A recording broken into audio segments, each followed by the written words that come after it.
Astro సిండికేట్లో మీ personal and business promotions కోసం కింది నెంబర్కు కాంటాక్ట్ చేయండి.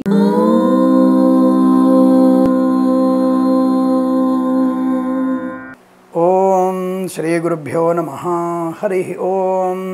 పవిత్రం త్రిషు లోకేషు దేవతాభిరధిష్ఠితం వరుణశ్చైవ గోమూత్రే గోమయేహ వ్యవాహన దద్నివాయు సముద్దిష్ట సోమ క్షీరే ఘృతే రవి. అందరికీ నమస్కారం. చాలామంది ఇళ్లలో అనేక రకాల ఈతి బాధలు, కష్టాలు, గొడవలు, భార్యాభర్తల మధ్య, పిల్లల మధ్య ఇటువంటివి అనేకం ఉంటూ ఉంటాయి.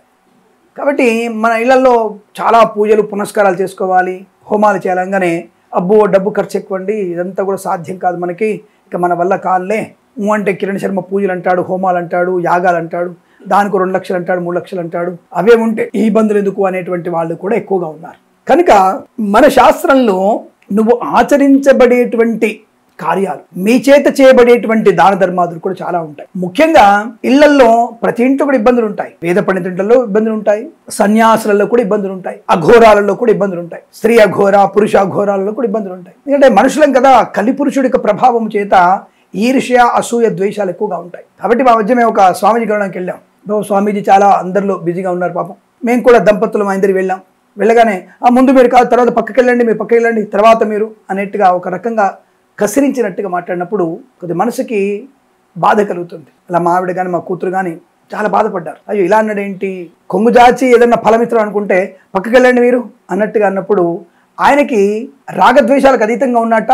కానీ వెంటనే నేను అనుకున్నా, ఓహో కలియుగ ప్రభావం కదా, సర్వసంగ పరిత్యాగ అయితేనేమి, ఏ పీఠాధీశ్వరుడు అయితేనేమి తప్పకుండా ఏదో ఒక మాట అవతలి వాళ్ళు బాధపడేటి ఉంటాడు. ఒక చిన్న సైగా అమ్మ కాసేపు అయి రండి అని చెప్తే బాగుండేదేమో కదా. సరే, అందుకనే కలిసి పురుషుల ప్రభావం ఎక్కువగా ఉంటుంది. కాబట్టి మనందరం భరించాల్సిందే, దాన్ని దాన్ని కాదనలేం, ఏ పీఠాధిపతులైనా సరే. సరే, ప్రస్తాంశంలో మనకి ఇటువంటి బాధలన్నీ కూడా తొలగిపోవడానికి మనం తప్పనిసరిగా మనకంటూ ఒక చిన్న ఉపాయాన్ని చేసుకోవచ్చు. ఇప్పుడు చెప్పిన శ్లోకం ఉంది కదా, ఆ శ్లోకంలోనే మనకి విశేషమైనటువంటి ఒక అంటే పూజ కాదు, ఒక చిన్న ప్రాసన, అంటే ఒక తీర్థం లాంటిది పుచ్చుకునేటువంటి అవకాశం. మరి ఆ తీర్థాన్ని పుచ్చుకోవాలంటే మనం ఇక్కడ ఒక చిన్న పని చేయాలి, తప్పదు కదా.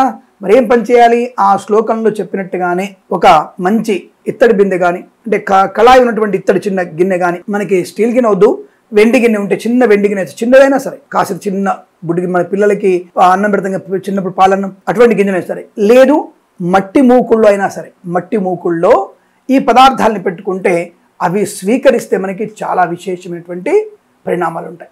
మంత్రం వస్తే ఒక బ్రాహ్మణ్ పిలుచుకొని మంత్రోచ్చారణతో తీసుకోవడం ఇంకా విశేషం.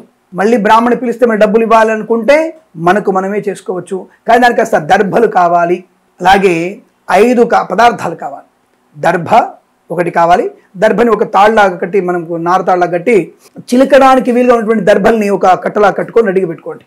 5 పదార్థాలు అని చెప్పాను. ఒకటి ఆవు పాలు, గోమూత్రము, గోమయము అంటే ఆవు మూత్రము, ఆవు పేడ, అలాగే ఆవు పెరుగు, ఆవు పాలు, ఆవు నెయ్యి, ఆవు పాలు, ఆవు నెయ్యి అన్ని కాసిన ఒక 2 ఉద్ధరణిల గోమూత్రము, ఒక 5 ఉద్ధరణిల గోక్షీరము, ఆవు పాలు, అలాగే కించిత్ ఆవు పేడ, అలాగే ఆవు పెరుగు 2 స్పూన్లు, అలాగే ఆవు నెయ్యి 1 స్పూను.